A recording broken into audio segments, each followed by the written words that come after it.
बुद्धं शरणं गच्छामि। या फिर ब्यूरोक्रेट्स में जितने घोटाले हुए हैं या जो लोग पैसे लेकर के भागे हैं, आप उनकी लिस्ट निकालिए और उनका नाम देखिए, उसके साथ साथ उनका सरनेम देखिए। उनको पता कीजिए कि कितने लोग ऐसे हैं जो 85% की जनसंख्या में आते हैं और कितने लोग ऐसे हैं जो 15% की जनसंख्या में आते हैं, तो आपको असली मेरिट पता लग जाएगी। इसलिए जब हम कॉलेज जाते हैं तो कॉलेज में हमारे साथ जब किसी भी प्रकार का भेदभाव होता है तो हम किसको याद करते हैं? बाबा साहब भीमराव अम्बेडकर को और उनके संविधान को, उनके द्वारा दिए गए अधिकारों को। लेकिन जब कॉलेज में हमारा सिलेक्शन हो जाता है उस समय हम किसको याद करते हैं? मंदिरों को या किसी और भगवान के एजेंट को। करते हैं कि नहीं करते? जो समझदार रहेगा वो तो बाबा भीमराव अम्बेडकर को ही। हम क्या करेंगे? हम जाएंगे पंडित जी ने हाथ में धागा बांध दो। वो क्या करेंगे? वो रक्षा सूत्र आपके हाथ में बांध देंगे, जा तेरा कल्याण होगा। क्या हो सकता है? क्या नहीं हो सकता। या तो हाथ में धागा, गले में काला धागा या लाल धागा, या फिर हम किसी प्रकार की पहचान अगर अपने पास रखेंगे, इसका मतलब ये है कि हमारे अंदर जो शिक्षा है, हमने जिस चीज की पढ़ाई की है, वो केवल और केवल हमने रोटी पानी कमाने के लिए की है। अपने बौद्धिक विकास के लिए हमने शिक्षा का ग्रहण नहीं की।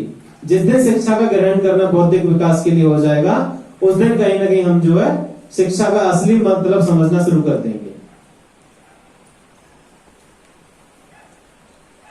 और जब कॉलेज से पढ़ने के बाद नौकरी लग जाती है तो कहां जाएंगे?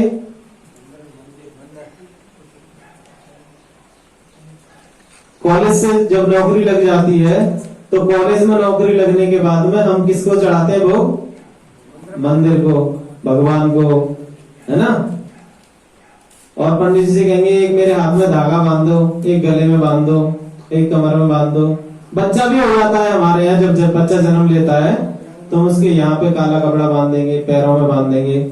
आप सोचिए कि जब आप बच्चे के काले कपड़े के धागे बांधते हैं, वो कितने महीने तक बंधे रहते हैं? करीब करीब 1 साल तक बंधे रहते हैं। वो कपड़ा गंदा हो जाता है। जब वो गंदा हो जाता है तो उसमें बहुत सारे छोटे छोटे कीड़े लग जाते हैं। बच्चे की आदत होती है किसी भी चीज को मुंह में देने की, होती है कि नहीं होती? बच्चा बीमार हो गया, बीमार होने के बाद में हम किसको दिखाने जा रहे हैं? डॉक्टर पे नहीं जाते, पहले हम झाड़ फूंक वालों पे जाएंगे, जो मोर की पंख से ऐसे हिलाएगा, है ना। पता लगा उसको बीमारी कुछ और है, इलाज हम किसी और चीज का करा रहे हैं, तो बच्चा बीमार होगा। इसलिए हमें इन सब चीजों पे विचार करना पड़ेगा, क्योंकि बाबा साहब के द्वारा अम्बेडकराइट होना इस बात की तस्दीक करता है कि हमारा दृष्टिकोण वैज्ञानिक होना चाहिए। हमें हर बात पे विचार करना चाहिए कि हम जो भी कर रहे हैं क्या वो वैज्ञानिक दृष्टिकोण के साथ कर रहे हैं या नहीं कर रहे हैं। इसलिए मैं अपने विचारों को थोड़ा विराम देते हुए मैं आपको आखिरी बात अपनी रखना चाहूंगा। वो यही है कि हमारा पुरुष समाज इस आंदोलन में अच्छी तरह से शामिल है। ये बात बहुत सही है, बहुत जरूरी है और अच्छा है। लेकिन इसको अगर हमें गति देनी है, इसकी अगर हमें स्पीड बढ़ानी है और इसको आंदोलित होकर के, एकजुट होकर के लड़ना है, तो हमें अपने घर के आने वाली जनरेशन है, अपने बच्चे हैं, अपने लड़के लड़कियां हैं और अपने घर की महिलाएं हैं, उनको शामिल करना ही पड़ेगा। जब तक हम उनको शामिल नहीं करेंगे तब तक हम आगे नहीं बढ़ सकते, तब तक सही माने हमारी असली आजादी हमको नहीं मिलेगी। हमारी लड़ाई किससे है? व्यवस्था से। किसकी व्यवस्था है? मनुवादी व्यवस्था, ब्राह्मणवादी व्यवस्था। उस व्यवस्था से हमें लड़ने के लिए हमें क्या करना पड़ेगा? उसके सामने हमें दूसरी व्यवस्था करनी पड़नी पड़ेगी। कौन सी व्यवस्था? कौन सा रास्ता? जिसको हमने बाबा साहब ने बताया था, और वो व्यवस्था है चलो बुद्ध की ओर। वही एक व्यवस्था है जो मनवादी व्यवस्था से मुकाबला कर सकती है। लोहे को लोहा काटता है, उसी तरीके से व्यवस्था से लड़ने के लिए हमें भी अपनी व्यवस्था बनानी पड़ेगी। इन्हीं शब्दों के साथ आप सभी को जय भीम, नमो बुद्धाय।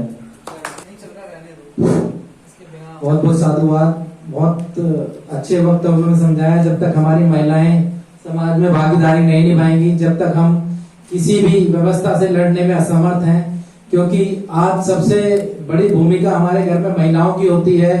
हम तो पूरे दिन, पुरुष तो चले जाते हैं काम वगैरह करने में, लेकिन महिलाएं पूरे दिन भर घर में रहती हैं। जब तक वो बाबा साहब को, तथागत बुद्ध को नहीं पढ़ेंगी, नहीं जानेंगी, नहीं बुद्ध विहारों पर आएंगी, जब तक हमारा बदलाव बहुत ही नामुमकिन सा नजर आता है। लेकिन कोई चीज मुश्किल नहीं है।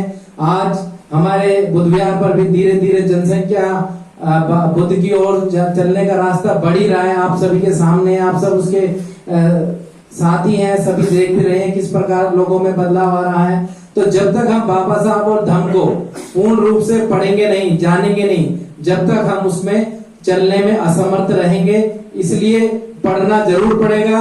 बाबा साहब 24 घंटे में से 16-16 घंटे लगातार पढ़ते थे और उन्हें यह भी नहीं पता रहता था मैंने खाना खाया है, पानी पिया है।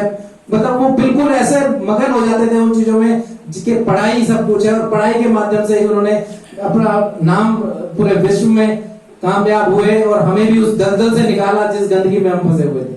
तो इन्हीं वक्तव्यों के साथ मैं